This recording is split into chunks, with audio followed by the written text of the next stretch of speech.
Good morning, friends. Welcome back to Astrology Today. My name is Mel Rose, and I'm here to share your daily aspects.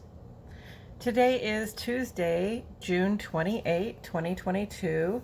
The sun is in Cancer, and the moon rules Cancer. So one way to look at this is that our primary focus and attention comes around to the home life, where our families are, and what we feel in terms of our hearts, our minds, and our bodies.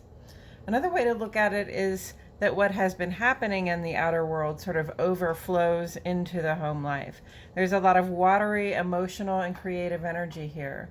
In both spaces, outer and inner life, our intuitions help us to initiate connection, especially where we see stagnation. We direct a creative flow toward those parts of our inner lives that require emotional cleansing. The asteroid Amor is in Cancer, and that's from June 10th to July 20th. Amor describes the love we feel in general for friends and family, even the love we share with strangers. And so it also describes the conditions under which we choose to share our love. Amor in Cancer here invites us to reach out to people in need of connection, to give others a little hand up, and to encourage them to keep going. It's almost an Aquarian vibe here being expressed as Amor in Cancer. Today is the new moon in Cancer as well. When the moon is in Cancer, it is right at home in the sign for our home, our family lives, and our feeling and intuitive experience. The new moon in this cardinal sign is an auspicious way to begin the first full creative cycle of the summer. New moon is generally a less emotional and more rational time where we can pause and consider the present moment, how things seem to be going around us in the heart and home, and then begin to look forward to what we might do in the coming weeks to bring us closer to our goals.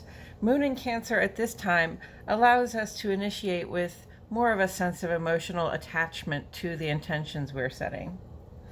I see us setting intentions for the full moon in 2 weeks based around a desire to feel safe and comfortable at home and in our hearts, but also based around the desire to be a resource of care and protection for people in general.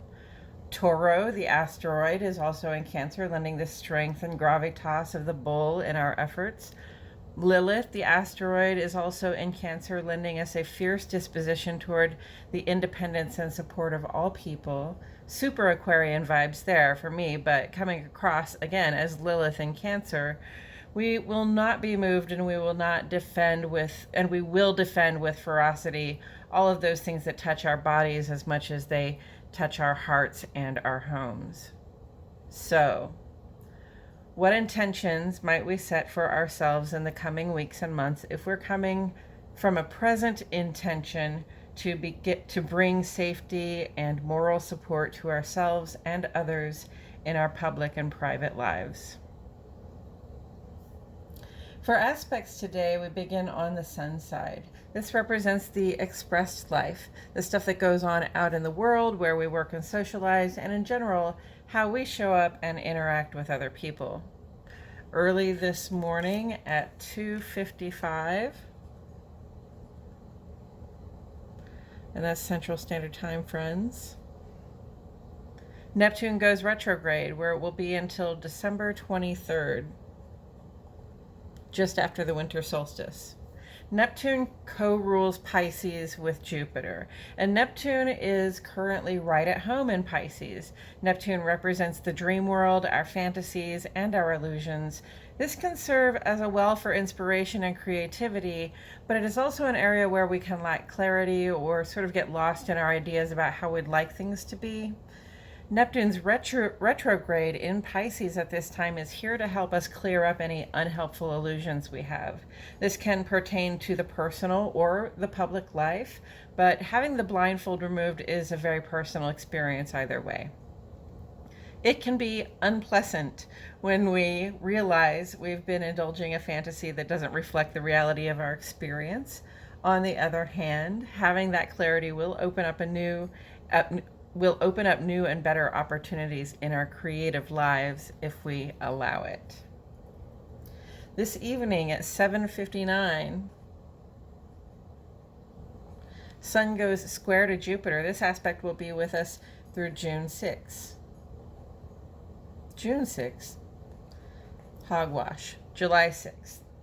Leo, Sagittarius, and Pisces, these are your vibes.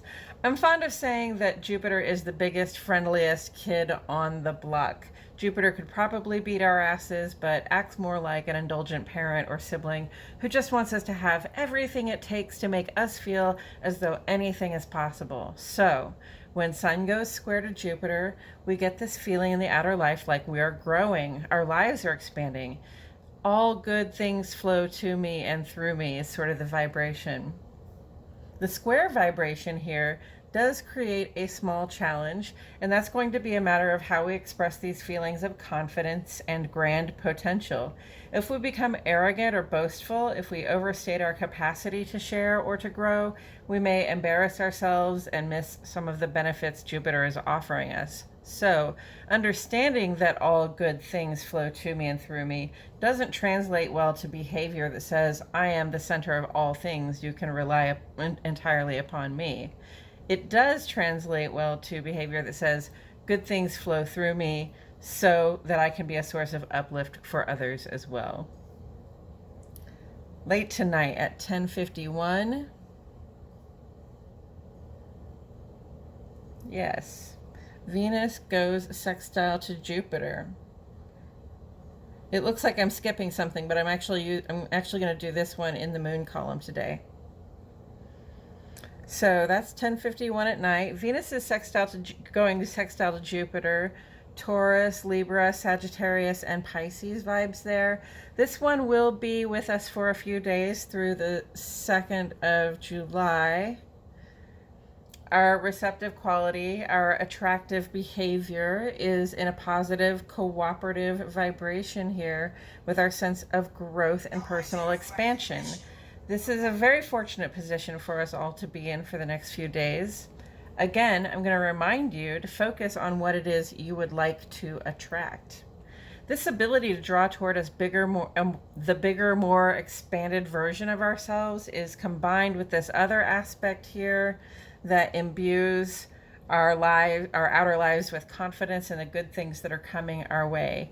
Taken together, they say that we can be very effective in growing ourselves into the kind of people who can handle the expanded reality that we're inviting in. Now we move on to the moon side. This represents the feeling life, the stuff that goes on in our hearts and minds and how it feels to be in our bodies. And also who we are at home and among loved ones. At 6:53 this morning, Moon makes ingress to Cancer. Full-on Cancer vibes here. Cancer rules the day today. See right there? And, and in our outer lives and in our hearts and homes, we initiate connection where we see that care or protection is needed. This aspect lasts 2.5 days because it's a transit, not an aspect. Tonight at 9:44 p.m., Moon goes square to Jupiter. Cancer, Sagittarius, and Pisces, those are your vibes. Sun and Moon are conjunct during the new moon. So naturally, they are both squaring off with Jupiter today, right there. Moon square Jupiter leads us to feel the same generosity and positive self-regard in the inner life as that outer life stuff. The square vibration, again, invites the question of how we're going to behave in response to those feelings. There's guidance here not to overindulge out of a desire to celebrate and share. And then just a few minutes later at 9:52, the sun goes conjunct to the moon. So that's Cancer and Leo right there. This aspect indicates the culmination point of the new moon and a moment of pause in transition. Before this point, right here, the moon was decreasing, and we used that part of our creative cycle to reconsider what it takes to reach our goals and to release or decrease from our lives anything that no longer supports us in that effort. After this point, the moon begins to increase, and our creative cycle invites us to consider what fresh intentions and goals we might set and what actions we would take to achieve those ends. But I encourage you to consider taking a pause around this time tonight. There is a moment of rational clarity available to us regarding our present condition and circumstances, which can help us make a final release of stuff that isn't really working and to glimpse the path forward with our eyes open to reality. Then, early tomorrow morning at 1:10, Moon reaches its apogee. Moon rules Cancer and is currently a new moon in Cancer, so more Cancer vibes. The apogee, however, represents the place in the moon's orbit where it is farthest from the Earth, so it has less of a pull on our more watery attributes like emotion and intuition. Think of it like a low ebb, which can help us bring a little more intellectual clarity at this naturally emotional time. Looking at the ongoing column, we have a few things lingering on the outer life side of things. Mercury is sextile to Chiron here through the 30th. Aries, Gemini, and Virgo. This is a good time to speak up about anything that has been troubling us. We seek solutions to problems, and we have the charm, the drive, and the rational capacity to get there. Mars is sextile to Saturn here through July 5th. Aries, Capricorn, and Aquarius, those are your vibes. Mars and Saturn get together and it's all work, but kind of fun because we're good at collaborating to meet a goal. The cooperative vibe of the sextile aspect here reinforces that idea of collaboration. This is another aspect on the page that says we can be very effective at this time, so take care of business. Pluto continues retrograde through October 8. Pluto co-rules Scorpio with Mars. Pluto's retrograde in Capricorn is slowly coming to an end after this 25-plus year transit that has brought about deep and total change to much of our cultural traditions and institutions. Retrograde turns that transformative energy toward the inner life, and so we're looking at the deep attachments we have to certain ways of feeling, knowing, and being, and we're watching those facets of our lives, our inner lives, change. Saturn continues retrograde through October 22. Saturn rules Capricorn and Aquarius. Saturn's retrograde in Aquarius is asking us to examine the social structures we rely on. Aquarius is interested in the general support and uplift of all people and culture, so many groups, privileges, or even cultural blind spots we've been relying on that don't represent support for other people are going to have to be released. Coming up this week on Friday, Mars will go square to Pluto, and we may see some power struggles arise, so that should be interesting to talk about. This Saturday, Mercury goes trine to Saturn and square to Neptune, bringing us back around to the conversation about reality and fantasy and how they work together or against one another. And on Sunday, Mercury will go conjunct to Saturn, which I did not get up here, so I'll write it down here. That's a Mercury conjunct to Saturn. We'll be invited to turn a more sober eye toward the plans we're making, and we'll see a first quarter moon on Wednesday, July 7. This is the time when we will transition from dreaming and scheming mode to taking action toward the completion of our goals. And that's it for today's astrology, friends. Thank you so much for tuning in. Please like my video, subscribe to the channel, click the notifications bell. I post here every day, and I wouldn't want you to miss a thing. This post is the first of two that I put up every day. The second one is a longer watch, usually around 20 minutes. It includes a review of the day's astrology and some discussion involving tarot to bring further insight to the day's energies. If you have not yet checked it out, I hope you will. The link to my other channel, Astrology Today and Tarot with Mel Rose, is in the description.